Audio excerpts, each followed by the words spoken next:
এশার নামাজ পড়ে কেঁদেছো, বান্দা নামাজের মুসল্লা যখন বসে যাও, আমি আল্লাহকে তোমরা বারবার বলো আল্লাহ আমার গুনাহ মাফ করে দাও, তারপরও আমি তোমাদের গুনাহ মাফ করে নেই। তারপরও তোমরা নিশি রাত্রে মানুষ যখন ঘুমে যায়, তোমার বিবি যখন ঘুম যায়, তোমার ছেলে যখন ঘুম যায়, তুমি নিশি রাত্রে ঠান্ডা পানি দিয়ে ওযু বানিয়ে নামাজের মুসল্লায় বসে তুমি আবার যখন ডাক দাও রব্বুল আলামিন, পৃথিবীর কোনো মানুষ আমার গুনাহ সম্পর্কে জানে না, তুমি আমার গুনাহ সম্পর্কে জানো। আমি এমন গুনাহ করেছি আমার বিবি জানে না, বিবি গুনাহ করেছে আমি জানি না, আল্লাহ তুমি সব কিচ্ছু জানো, হে আমার প্রভু তুমি আমাকে মাফ করে দাও। আমার আল্লাহ বলে তারপরও যদি তোমাদেরকে আমি মাফ না করি, তারপরও বান্দা তোমরা আমার রহমতের দরজা থেকে ফিরে যাইও না। আমি তোমাদেরকে হুকুম দিচ্ছি, ওয়ালাউ আন্নাহুম ইয যালামু আনফুসাহুম জাউকা, বান্দারে যদি গুনাহ করে ফেলো আমার রহমত থেকে মুখ ফিরিয়ে তুমি চলে যাইও না। বান্দা আকাশ পরিমাণ যদি গুনাহ করো, পাতাল পরিমাণ যদি গুনাহ করো, সাগরের পানি পরিমাণ যদি গুনাহ করো, পাহাড় তুলনায় যদি তুমি গুনাহ করো, আমার দরবার থেকে তুমি নিরাশ হইও না। বান্দা আমি তোমাকে একটি রাস্তা পাঠাই দিচ্ছি, একটি পথ তোমাকে আমি দেখাই দিচ্ছি।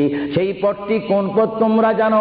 ওয়ালাউ আন্নাহুম ইয যালামু আনফুসাহুম জাউকা, বান্দারে যখন তোমরা বরবাদ হয়ে যাবে তখন তোমাদেরকে একটা পথ আমি তোমাদেরকে দেখাই দিলাম, সেই পথটির নাম হচ্ছে আমার রাসূলের মদিনা। জোরে বলেন সুবহানাল্লাহ।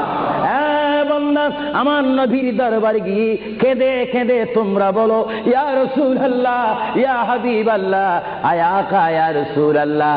আল্লাহ কোরআনে বলেছে ওয়ালাউ আন্নাহুম ইয যালামু আনফুসাহুম জাউকা ফাস্তাগফিরুল্লাহ ওয়াস্তাগফার লাহুমুর রাসূল। আল্লাহ বলেছে হে বান্দা তোমরা ডানে না গিয়ে, বামে না গিয়ে, পিছে না গিয়ে তোমরা সরাসরি আমার নবীর কদমে চলে যাও। আমার নবীর কদমে গিয়ে আমি আল্লাহর দরবারে তোমরা তওবা করো। তওবা করতে করতে তোমাদের চোখের পানি যখন বাইর হয়ে যাবে, আর ওই মুহূর্তে যদি আমার বন্ধু যদি তোমাদের জন্য আমার দরবারে সুপারিশ করে, আমি আল্লাহ তোমাদেরকে ওয়াদা দিয়ে দিলাম, গ্যারান্টি দিয়ে দিলাম, আমার রাসূল যদি তোমাদের জন্য আমার দরবারে সুপারিশ করে, সঙ্গে সঙ্গে বান্দা তোমার অতীতের জীবনের কবিরা সগীরা গুনাহ মাফ করে দিব। জোরে বলেন সুবহানাল্লাহ, আরো জোরে বলেন।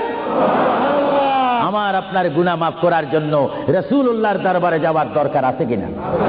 চিৎকার জীবনে আছে কিনা?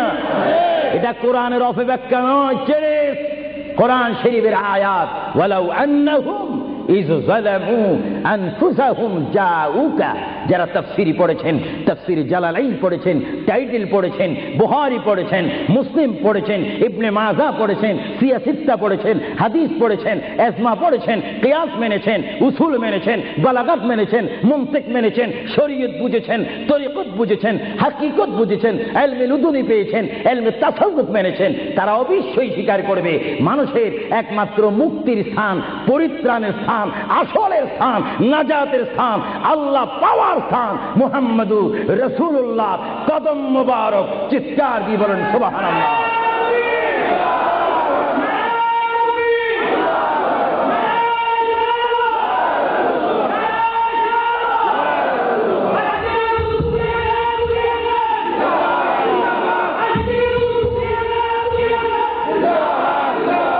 আপনারা সেই রাসূল চান কি চান না?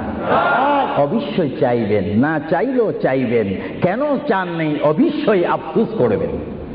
কারণ পৃথিবীতে সন্তান রয়েছে, বিবির জন্য স্বামী রয়েছে, স্বামীর জন্য বিবি রয়েছে, সন্তানের পাশে মা রয়েছে, মায়ের পাশে সন্তান রয়েছে।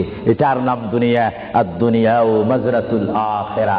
কিন্তু এই দুনিয়া যেই দিন জীবনের সমাপ্তি, বিদায় ঘন্টা বেজে যাবে, সেই দিন সন্তান ইচ্ছা করে মায়ের পা ছেড়ে দিবে, পিতা তার মায়ের সামনে থেকে চলে যাবে। এমনি ভাবে সবাই বিচ্ছিন্ন হয়ে যাবে, সব চলে যাবে। একমাত্র সাথী হবে, আপন হবে, বন্ধু হবে, কবরের সঙ্গী হবে। সবাই বলেন মুহাম্মাদুর। আরো জোরে বলেন না মুহাম্মাদুর। আপনারা সেই রাসূল চান কি চান না? সেই রাসূলের চরিত্রের মধ্যে উম্মতে রক্ষা পাওয়ার গ্যারান্টি আছে কিনা? এটা দরুদ শরীফ বলেন আল্লাহুম্মা